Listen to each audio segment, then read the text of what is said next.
Chances are you've had an MRI before, whether to diagnose an aching knee or the cause of a recurring headache. But what if doctors could peer inside your entire body to predict future health issues? So this is the most sophisticated operating room in the world. If 10 years ago we were trying to write a futuristic script for a Hollywood movie about medical care in the future, we would have fantasized something like this. MRI, short for magnetic resonance imaging, is becoming one of the most rapidly evolving technologies in medicine today. While doctors are already using full body MRIs to look for early signs of disease like cancer or dementia, celebrities are endorsing the technology and fueling the latest craze. Why are Kim Kardashian and Kate Hudson and other celebrities posing with an MRI? They're promoting full body scans for early detection of health issues. If we actually leverage all the best tools, AI and our best clinical insights, and we look over time for individual people, then we can make medicine in the future proactive rather than reactive, make it predictive, and also make it protective. That is Daniel Sodickson, a professor at NYU and one of the world's leading researchers on modern MRI innovation. Just like a Google Maps for health, if you will. So Google Maps knows where you've been, it's mapped out the landscape, and it tells you what obstacles to avoid to get where you want to go. I think we're at the stage where we can start doing that for health. Now Sodickson has published a new book called The Future of Seeing: How Imaging is Changing Our World. The thing that I think excites me is it's no longer decades away. It's months and years away now, I think, from the tools I'm seeing, from the advances that are coming out. This new imaging technology can catch diseases at their earliest, most treatable stages. It could detect the smallest abnormalities in our bodies, like a tumor, before it becomes cancerous, or the presence of blood clots or cysts, and even the earliest signs of dementia. But are there consequences of knowing too much about our health? When we take an image of you, I guarantee you we will see something that is noteworthy. The question is, what do we do about it? Is it important? And in the old days, just doing a scan was a good way of alarming patients by producing these false positives. Here's the amazing thing. False positive rates aren't fixed. They're not God-given features of our imaging devices. We can drive them down by using context in the way I was just describing with AI. If we have prior context, the more we see you, the better we can predict, is this a new thing in you we need to worry about? Or is it just your personal individual baseline? This technology is already revolutionizing health and medicine. Having access to our health in this way could possibly extend our lifespans and even prevent generational disease. And several companies are hoping to make full-body MRIs part of routine screening for everyone. So what these companies are starting to try to do now is do longitudinal imaging. Imaging not just once, not just sort of a one-shot screen, okay, here are the findings, go do something about it, but instead following you over time so they can establish a baseline and really understand your individual health. And that's something that I think has a real shot of transforming medicine. From the University of Chicago Podcast Network, welcome to Big Brains, the show where we explore the groundbreaking research and discoveries that are transforming our world. I'm your host, Paul Rand. On today's episode, the science of imaging and how full-body MRI scans could revolutionize health and medicine. Some of us pretty easily forget how extraordinary vision is, and I wonder if you can just take us back for a moment and just tell us why this concept, even of vision, became so compelling to you. Well, I think the personal reasons are that somehow by sheer and wondrous accident, I ended up an imager, somebody who takes pictures for a living, in this case of the insides of people rather than the outside world. And over time, I started wondering, how is it that we humans first came to see in all these new and remarkable ways? And I think it actually began, as I came to realize, all the way back in the early oceans, when creatures first learned to figure out here from there. And it turns out that that simple thing, just being able to tell here from there, was such a powerful evolutionary advantage that some people say it drove the Cambrian explosion, the sort of evolutionary explosion that led to all kinds of biodiversity, because those that could see, those that could map the world out spatially, knew where to find their food or knew how to run so that they didn't become food. Gotcha. And so I guess if we go back and historically, is it the microscope, the telescope, that really began that first evolution of enhancing our ability to look at images differently? Absolutely. I would say that, there were magnifying glasses, there were eyeglasses. So spectacle makers were a big thing in the 15th, 16th centuries. But the ability to magnify dramatically came when someone figured out to put a couple of lenses in series. And then, boom, we had telescopes and microscopes, and that brought us the cosmos, sort of the notion that there is this vast reach beyond us, or the microcosmos, that there are all of these remarkable, strange creatures inside a drop of water. Okay. And so I'm imagining from a philosophical point of view, that ability to enhance what we see also changes what we believe to be true or to be real. It certainly does. And you can argue that it was the view through telescopes which led us directly to the Copernican revolution, one of those sort of seminal points in history when our view of ourselves and our place in the world fundamentally changed. We were no longer the center of the universe. We were just one little piece of it revolving around other entities. And I think you can trace that back to basically seeing differently. The advances now in quote unquote seeing or imaging have been increasing exponentially in recent years. Is that right? That is true. I have never seen a time of greater flux, certainly in my experience, than we are now. And that's partly due to AI, which I'm sure we'll end up talking about. And it's partly due to all kinds of new technologies that are coming down the pipeline. The real breakthrough in medical imaging, which we'll talk into great detail, is the X-ray. Talk to me about when the X-ray and how the X-ray was created and what that actually opened up for us.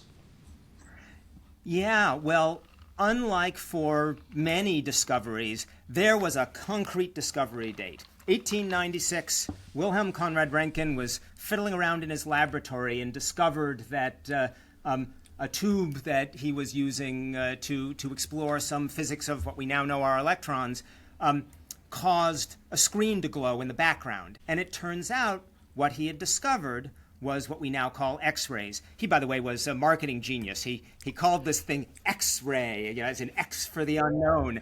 And it sparked this huge X-ray fever afterwards. But basically, X-rays are just light on steroids, if you will. It's high-energy light that blasts its way through things that would otherwise be opaque. And that's what first allowed us to penetrate the veil of the skin, the skull, all those things that were impeding our view of the interior of our bodies. And if you look at the evolution of medicine, how did the X-ray advance that field? Well, before that time, it's almost hard to imagine physicians were really limited to exploring the outside of the body in order to deduce what must be going on inside. You could poke and prod, but there was no way without doing damage of opening up the body. And now all of a sudden the X-ray comes along and you've got a patient who, got hit by buckshot. And you're worried that there's something damaging an important organ. You shine an X-ray on it, boom, there it shows up, clear as day. And you can guide a surgeon. And this happened actually within the first year that X-rays were discovered.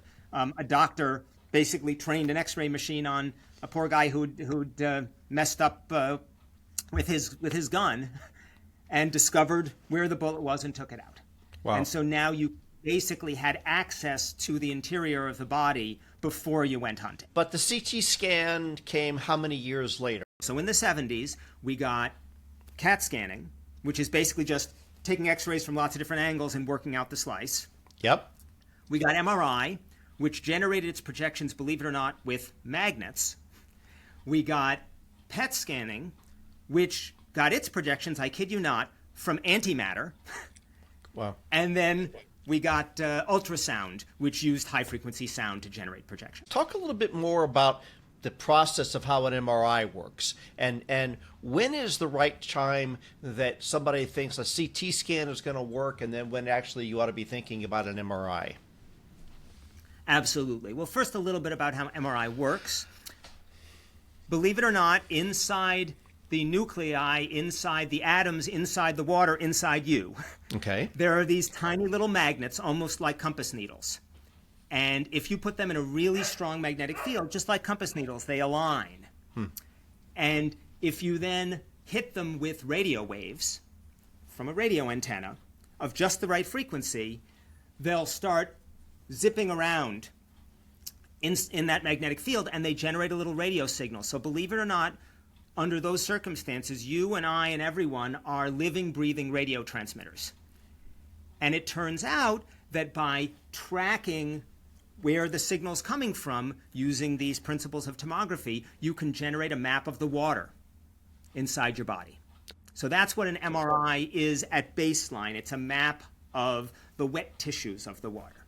So what that tells you is a little bit about what MRI sees. MRI sees the soft, squishy tissues. Where you might use an MRI is where you really want to see what's going on inside the brain tissue, the heart, the liver, the prostate, the breast, things like that.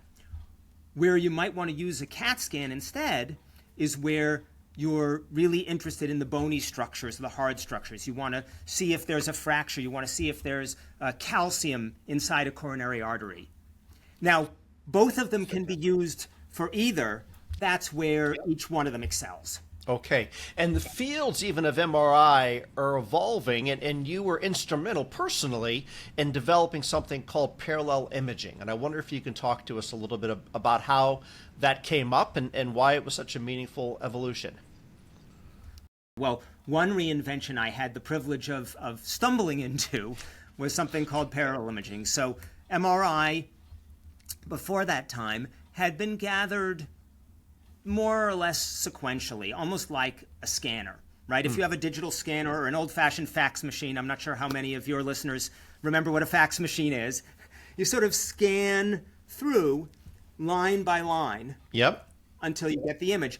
In the case of MRI, it was projection by projection, but it's the same idea. I was at the time, this was back in 1996, I was doing a rotation with a physician, a cardiac imager named Warren Manning, who liked to image the heart. And it's sort of considered bad form to stop the heart while you're imaging it. The heart is constantly moving, and you need to somehow capture that, so speed is important. Okay. Right? And I started asking myself, well, what are the limits? I knew nothing about MRI at that point.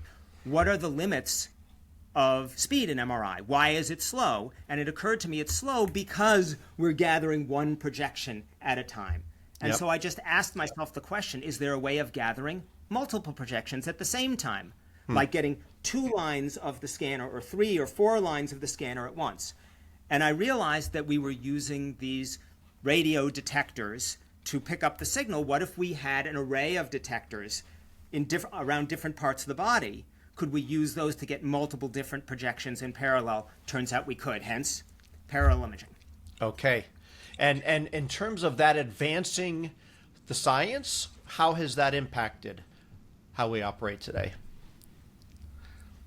Well, interestingly, in medical imaging in particular, time is money. Time is of the essence, partly because you want to scan as many people as you can in these busy, expensive scanners, partly because it's hard for patients, particularly sick patients, to hold still. And there are parts of the body that, as I was talking about before, refuse to hold still, like the heart. And so what parallel imaging allowed us to do was to do all of the things that we could do before, but faster. Got it. Now, you call this streaming perception. Is that the word you used for it? Well, so in a way, it enabled something that I like to call streaming, as opposed to snapshots. You know, the old tomography took a long time, almost like an old camera that needed a long exposure. But the faster we went, the more we could image life sort of in living color in real time. Got it. And so are the majority now of MRI machines set up to work in parallel imaging? They are. It certainly was very gratifying for me to see, because speed is so essential and so valuable. Manufacturers very quickly picked up the concept of parallel imaging and put it on their scanners. So now I'd say the majority of MRI scans taken around the world use parallel imaging in one way or another. That's pretty impressive. Congratulations. Thank you. I'm proud and quite a bit humbled by that. But you didn't stop there. You got involved in something else called compressed sensing. And tell us where this idea came from and how that has evolved. Let's say you want to send somebody a photo in your email, right?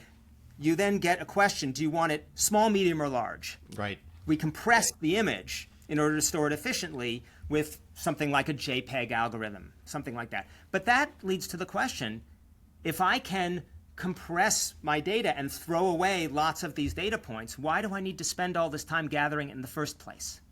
What compressed sensing is a way of cleverly figuring out pre-compression. Before you even know what's in the image, you essentially gather the data you need to get a compressed representation of it, almost like you're gathering the JPEG first and then uncompress it, rather than gathering all the data, taking a long time, and then figuring out what to throw away. So this pre-compression allowed us to speed things up even further, and it turned out compressed sensing worked really well in combination with parallel imaging too. Okay, and how is that worked into the science that we're utilizing today? Well, I think one really gratifying thing about working in the field of imaging is that as soon as you have a new development, it can propagate very quickly to all manner of disciplines. So, you know, these acceleration techniques are being used clinically to image patients faster and clearer, but they're also being used in basic research to get more data in the same time, for example, to help characterize new types of diseases or even new types of materials in physics. Okay. If I can pause for a second, and because we're going down the medicine path, but let's go back to other areas of our world where imaging is prevalent. And space exploration, telescopes you talked about. Can you spend a little time talking about the evolution, because we can certainly talk about Magellan and other advances in telescopes, but these are all parts of imaging. How has that imaging evolved as well? People did not stop once they had developed these nice telescope or microscope tubes. They kept on tinkering and pushing the limits. And it turns out one of the things that in astronomy in particular was a key enabler was to make these tubes bigger. Okay. So basically bigger is better when it comes to astronomy because of the limits of spatial resolution. Okay. So we have had this remarkable explosion in the size and power of these artificial eyes that look out into space, to the extent that now we have something called the Event Horizon Telescope. And that's what gave us our first view a few years ago of a black hole, our first actual visual picture of a black hole. Remarkable. Advances in imaging in one field inevitably leads to different understandings of how imaging can be used in other fields as well. Absolutely. I think of imaging as one vast evolutionary tree in a way. People tend to think of astronomy or microscopy or medical imaging as very distinct disciplines, and often the people working in them kind of have their heads down and are focusing there. But actually, they're all branches of this great tree. I've had some extraordinary experiences sitting down with radio astronomers, for example, who have these huge dishes trained outward, and we have our MRI machines that are looking inside. I sat down with one radio astronomer back a few years ago, Urvashi Rao, whom I profile a little bit in the book. And as we were going through the talks we were supposed to give, these paired talks at a conference, bringing astronomers together with medical imagers, we discovered that our talks were basically the same. The mathematics underlying how we did radio astronomy were almost identical, with a few notation changes, to how we did MRI. So it turns out a radio telescope is like an MRI machine turned inside out. Who knew? Remarkable. So now we are entering a whole new era. And I'm not sure what we call this era. I don't know if it's the AI era or if there's another terminology. How do you think about the new era of imaging that we're getting into? Yeah, it is remarkable. I guess the way I think about it is a shift from emulating our eyes, the imaging sensors that we use to see, to emulating our brains as well. Because it turns out that the brains play a really outsized role in vision. The world we see, you and I, all of us watching, is in many ways a lie. Our brains are really good at taking rapidly streaming data that's not necessarily good enough on its own to give us a clear picture of the world, and filling in what's missing based on what we know about how the world works. It really stood out, and that's remarkable, isn't it? We don't give it much credence because, of course, vision is so fundamental to us. It's like breathing. We just do it. Right. But actually, our brains are constructing the scenes we see based on what we have learned as children about what's what in the world. So I think it's now becoming possible with AI, which is in many ways an artificial brain, to do some of the same things, to take much less data or much different data and fill in the gaps and allow us to image much faster, yes, but also allow us to image differently in a variety of potentially revolutionary ways. I know your team is also working with AI and MRIs, and how prevalent is this becoming in going to our local hospital and getting an MRI? What I'd say is what most people are familiar with is what I would call downstream AI. In other words, we get our data, we get our images, and then we let AI interpret it the way a human would, right? People worried from early on whether radiologists would be replaced by AI. Hasn't happened by a long shot yet. But there's also something very interesting and a little bit different, which I call upstream AI, which is that if we know we have these AI models on the other end, can we gather different data than we used to? Can we build different imaging machines than we used to that maybe don't have the perfect data we're used to working with, but use AI to fill in the gaps? And so I think what's really interesting is, even though, say, in MRI, we also had this similar bigger is better trend, just like astronomy, to get bigger and bigger magnets, in the last few years, there's been this remarkable less is more trend going in the opposite direction, trying to make MRI, for example, much more accessible to people around the world. Okay. One of the points I want to pause on for a second is this idea, and radiology was predicted to be one of the first fields where AI was going to replace and radiologists were going to become a thing of the past. And as you mentioned, then there was a very public pronouncement that was going to be in the case. That didn't happen. And I wonder if you could explain why that did not happen. Yeah, that public pronouncement you mentioned, by the way, that was 2016, Jeff Hinton, who is now a Nobel laureate and one of the godfathers of modern AI, basically said to on camera, we should stop training radiologists now because within 5 years, AI will do their jobs better than they ever could. And of course, it's been more than 5 years since 2016, and I'm not aware actually of a single radiologist yet who's been replaced. I think that's for a number of interesting reasons.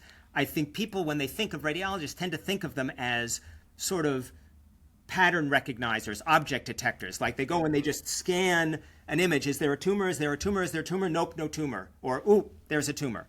Actually, the job of radiology is much more kind of cognitively rich than that. It's more like detective work than it is just like pattern recognition. So there's that. But also, actually, we can use AI to do things that no human ever could have before.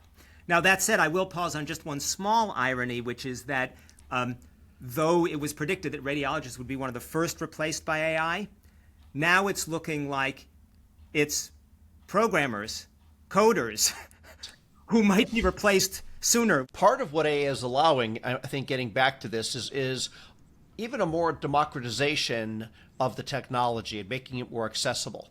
And I wonder if you can talk a little bit about why that is. Certainly you discuss speeding things up, but how is it allowing it to be more accessible?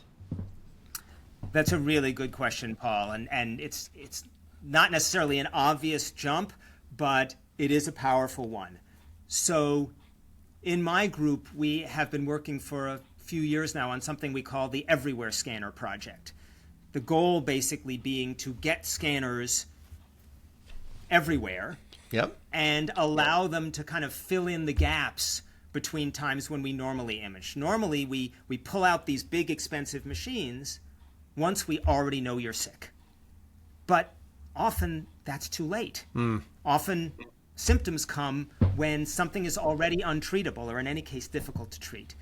So the thought is, can we actually use imaging early, move it up in the diagnostic chain for early warning, rather than just for guidance of therapy? But in order to do that, we obviously need cheaper, more accessible machines. And we need kind of automated detection of worrisome changes. And that's where AI comes in. AI basically is really good at detecting changes from, say, an earlier image. And then we can compare over time, and the machine can also allow us to say, let's go back and look at 5 years worth of images to see what, if anything, has changed. That's right.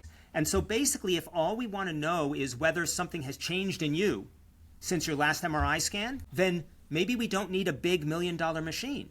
Maybe I can build an MRI machine into this seat I'm sitting in right now, so that it can check, hey, has there been a change in your prostate health since the last time we scanned you with the big expensive machine? So it's because AI can kind of fill in what's missing, we can use these cheaper machines that we can get everywhere. Tell me about Prenuvo.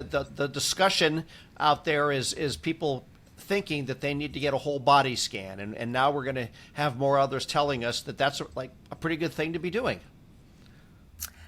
Absolutely. And full disclosure, I am an advisor, a scientific advisor for Ezra, which is a company that, like Prenuvo, although in a somewhat different way, does whole body scanning. Time was when you mentioned whole body screening in radiology circles, a chill would descend in the room, because radiology was kind of burned by this in the past. There was this era when people were trying kind of mall scanners. And what would happen is they generate all kinds of false positives. So when we take an image of you, I guarantee you we will see something that is noteworthy. The question is, what do we do about it? Is it important? And in the old days, just doing a scan was a good way of alarming patients by producing these false positives. Here's the amazing thing. False positive rates aren't fixed. They're not God-given features of our imaging devices. We can drive them down by using context in the way I was just describing with AI. If we have prior context, the more we see you, the better we can predict, is this a new thing in you we need to worry about, or is it just your personal individual baseline? So what these companies are starting to try to do now is do longitudinal imaging. Imaging not just once, not just sort of a one-shot screen, okay, here are the findings, go do something about it, but instead following you over time so they can establish a baseline and really understand your individual health. And that's something that I think has a real shot of transforming medicine. Okay. And so you mentioned you're involved in a company called Ezra. Are they basically doing the same thing? Are they walk-in MRI whole body scan centers? Is that kind of the business model? So at least originally, they had a sort of similar overall model with a lot of individual differences that matter. Recently, interestingly enough, Ezra has been acquired by a company called Function Health, which does longitudinal blood testing as well. And now in my view, we're starting to cook with gas, because now, in addition to the imaging, which tells you sort of the spatial features over time, you also have the chemical features over time, and down the line, genetic and proteomic features and all of this, which means you're going to be able to create, with this ongoing data, a kind of representation of your health today. And what AI models can do is they can track whether that representation is more or less staying the same, or it's deviating. And what we want to do is we want to catch that deviation early before disease develops while it's still curable. It's changing the way medicine is being practiced. And is that something that physicians feel good about, or how to control things? You mentioned false positives or other things that maybe we don't need to know. Yeah, this is a source of ongoing debate, as it should be. I think there is still nervousness just because the details of how you do it matter. Just measuring without knowing what to do with the measurements is not enough. But what I believe is that if we actually leverage all the best tools, AI and our best clinical insights, and we look over time for individual people, then we can make medicine in the future proactive rather than reactive, make it predictive, and also make it protective. Just like a Google Maps for health, if you will. So Google Maps knows where you've been, it's mapped out the landscape, and it tells you what obstacles to avoid to get where you want to go. I think we're at the stage where we can start doing that for health. You want to get to 100 healthy years, Function's mission, for example. Yes. You want to make sure you're still capable of doing the things you care most about as you get older. Here are the things you need to avoid. Here are the dangers that are coming your way. Here are the things that you can do practically in order to get there. And how close to that being a reality do you feel like we are? The scientist in me is saying, hey, but yes, we still need to do some development. But the thing that I think excites me is it's no longer decades away. It's months and years away now, I think, from the tools I'm seeing, from the advances that are coming out. There's another side of this coin which gets involved in privacy. How do you think about that with what's happening to this data and the privacy? Or do you create these things and somebody else worries about making sure they're being used correctly? My final chapter of the book, which is titled The Future of Seeing, like the book itself, I actually present two starkly different pictures of possible futures. One sort of a bright future in which we use omnipresent cameras to promote equity and to share knowledge and to even ultimately expand our own sensorium. Maybe X-ray vision will be something that we all have one day. On the other hand, there's the dark mirror in which there is no such thing as privacy anymore. Right. I mean, if you're walking through a modern city, you're observed by countless cameras every step of the way. That can be weaponized. Let's say we do eventually figure out how to tap into our natural visual pathways and expand our vision. Well, then what you see could actually be hacked. So I think this is a really good time to step back and realize, hey, imaging is about seeing. Let's make sure that we maintain some sense of, if not privacy, then truth, that we can trust in what we see. The challenge we'll have to deal with is that always there is the temptation then to isolate oneself in a bubble and just see the things one wants to see. So we have our stark choice right there. Do we just see the things we want to see, just